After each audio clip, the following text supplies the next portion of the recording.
Hello, જય શ્રી કૃષ્ણ. તમારું સ્વાગત છે મારા કિચનમાં. આજે બનાવશું ફરાળી વાનગીની પ્લેટ. સૌ પ્રથમ આપણે મોરૈયાની ખીર બનાવશું અને આપણે આ 300 ગ્રામ મોરૈયા લેશું. તેને સાફ પાણીથી 2 વખત ધોઈ લેશું. હવે તેને પલાળશું 1 કલાક માટે. મોરૈયાને સામો પણ કહે છે. સામા પાછળમાં આ રીતે ખીર બનાવી અને ફરાળમાં લઈ શકાય. હવે આપણે આ 10 થી 15 વ્યક્તિ માટે ખીર બનાવવાના છે. એમાં આપણે 3 લીટર દૂધ અને 300 ગ્રામ મોરૈયો 1 કલાક માટે પલાળીને રાખ્યો છે.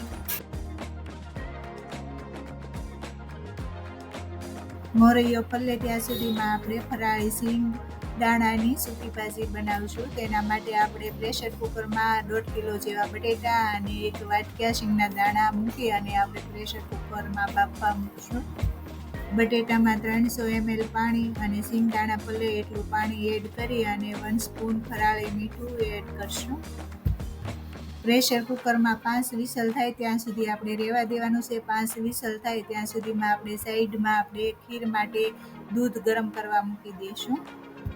માટીના વાસણમાં આપણે આ દૂધ ગરમ કરવા મૂક્યું છે અને આપણે 3 લીટર દૂધ લીધું છે. દૂધ ગરમ થાય ત્યાં સુધીમાં આપણે આ બટેટાની 5 વિસલ થઈ ગઈ છે. હવે તેને આપણે ખોલી અને તેની બટેટાની છાલ ઉતારી લઈશું. બટેટાની સાથે આપણા સિંગદાણા પણ એકદમ સરસ અને સોફ્ટ કૂક થઈ ગયા છે. દૂધ ગરમ કરવા મૂક્યું હતું તે ગરમ થઈ અને ઉભરો આવી ગયો છે અને આ બાજુ આપણો મોરૈયો પણ પલળી ગયો છે. હવે આપણે તેમાં એડ કરશું.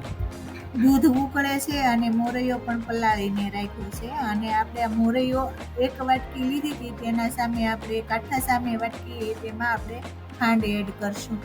ઉકળતા દૂધમાં અને પલાળેલા મોરૈયાની આપણે ખીર બનાવશું તો 10 મિનિટમાં આપણી ખીર રેડી થઈ જાય છે. મોરૈયો કૂક થઈ ગયો છે અને આપણી ખીર રેડી થઈ જવા આવી છે. હવે તેમાં આપણે 1/4 ટીસ્પૂન ઇલાયચીનો પાવડર ઉમેરશું અને હજી આમાં થોડી સુગરની જરૂર છે. જેટલો મોરૈયો લીધો છે એટલી સામે સુગરની જરૂર પડે છે એટલે આપણે થોડી સુગર એડ કરશું અને જાયફળ સ્વાદ અનુસાર આપણે ખીરમાં એડ કરશું. જાયફળ વગર તો ખીર જ અધૂરી છે. જેને વધારે જાયફળ પસંદ હોય તો વધારે એડ કરી શકાય અને ઓછું પસંદ હોય તો ઓછું એડ કરી પણ શકાય. કટ કરેલા કાજુ બદામ એડ કરી હવે આપણી ખીર રેડી. હવે આપણે ફરાળી સૂકી ભાજી બનાવી લેશું. ગેસ શરૂ કરી તેના ઉપર આવી રીતની કઢાઈ ગરમ કરવા મૂકશું. તેમાં આપણે 3 ટેબલ સ્પૂન તેલ એડ કરશું. તેલ ગરમ થઈ ગયું છે. હવે 1/2 સ્પૂન આપણે રાઈ એડ કરશું અને 1 સ્પૂન જીરું એડ કરશું. ફરાળમાં હિંગ ન ખવાય એટલે આપણે હિંગ નહીં એડ કરી અને મીઠા લીમડાના પાનથી વઘાર કરશું અને આપણે આ નાની વાટકી કટ કરેલા લીલા મરચાં તે એડ કરશું. 1 ટેબલ સ્પૂન આદુ ક્રશ કરેલું એડ કરશું. હવે તેને આપણે સાતળશું. 1 સ્પૂન ફરાળી મીઠું એડ કરશું અને આ આપણે એક મોટી વાટકી કટ કરી અને ટમેટા સાઈડમાં રાખી મૂક્યા હતા. હવે આપણે તેને પણ એડ કરશું. 2 ટીસ્પૂન સુગર એડ કરશું. સુગર ઓપ્શનમાં છે. સુગર જેને ના ખાવી હોય અને ના ભાવે તો સુગર ના એડ કરે તો પણ સૂકી ભાજી બને છે અને સૂકી ભાજી ખાટી મીઠી તીખી અને એવી સરસ લાગતી હોય છે એટલે આપણે 2 ટીસ્પૂન સુગર એડ કરીશું.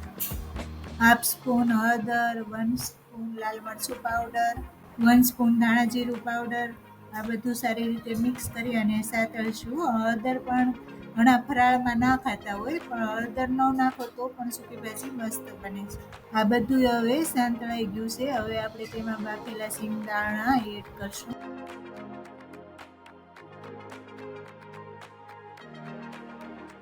ત્રણ લીંબુનો રસ એડ કરશું. સ્વાદ અનુસાર વધારે ઓછો પણ કરી શકાય. મોરૈયાની ખીરની અને સૂકી ભાજીની રેસીપી તમને ગમે તો વધુમાં વધુ શેર કરજો, લાઈક કરજો. હજી સુધી અમારી ચેનલને સબસ્ક્રાઈબ ના કરી હોય તો સબસ્ક્રાઈબ કરજો. આ બધા મસાલા અને સિંગદાણા સતળાઈ અને તેલ છૂટું પડી ગયું છે. હવે કટ કરેલા બટેટા તેમાં એડ કરશું. બટેટાને મસાલામાં સારી રીતે મિક્સ કરી દઈશું. હવે આ જો આપણે સારી રીતે મિક્સ થઈ ગયો છે. હવે આપણી આ સૂકી ભાજી રેડી. હવે તેમાં આપણે લીલા કટ કરેલા ધાણા એડ કરશું. સૂકી ભાજી આપણી રેડી. હવે ફરાળી પૂરી અને ફરાળી પેટીસ આપણે તૈયાર કરી લેશું. તેનો વિડીયો ફરી મળી જશે. બટેટાની વેફર અને સાબુદાણાનો ગાંઠિયો પણ તળી લીધો છે અને અંજીર પાક પણ આપણો રેડી છે. હવે આપણે પ્લેટિંગ કરી લેશું. ખીર, સૂકી ભાજી, ફરાળી પૂરી, બટેટાની વેફર, બટેટા સાબુદાણાનો ગાંઠિયો, અંજીર પાક અને ફરાળી પેટીસ. આ આપણી ફરાળી વાનગીની પ્લેટ રેડી. મોરૈયાની ખીર અને સૂકી ભાજીની રેસીપી અને ફરાળી વાનગીની પ્લેટ તમને ગમી હોય તો કોમેન્ટ કરજો. જય શ્રી કૃષ્ણ.